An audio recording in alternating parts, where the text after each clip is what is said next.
અમરેલીમાં પાટીદાર દીકરી પાલ ગોટીના સરઘસ મુદ્દે સાંસદ પુરુષોત્તમ રૂપાલાનું મોટું નિવેદન સામે આવ્યું છે।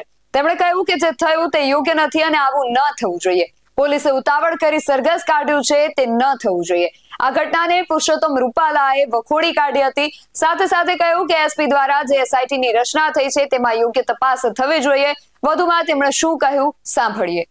એ બાબતે મેં અગાઉ પણ કહેલું છે ને આજે પણ આપના માધ્યમથી બહુ સ્પષ્ટપણે કહેવા માંગુ છું કે એમાં પોલીસે ઉતાવળ કરેલી છે। દીકરીની સાથેનો પોલીસનો વ્યવહાર યોગ્ય નથી।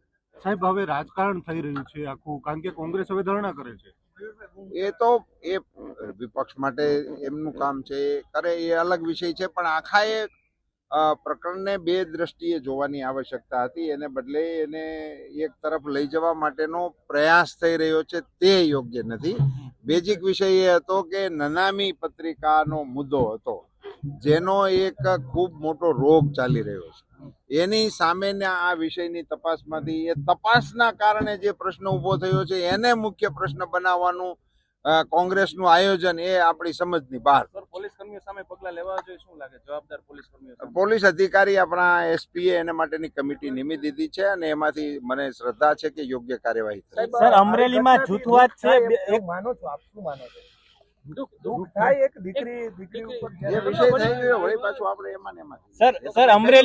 સર અમરેલીમાં જૂથવાદની વાત છે। એક તમારું જૂથ છે, એક વેકરિયાનું જૂથ છે, કોંગ્રેસ એવા આક્ષેપ કરે છે, એના હિસાબે આ બનાવ બન્યો છે। મારા જૂથ અંગેની માહિતી મારી પાસે નથી।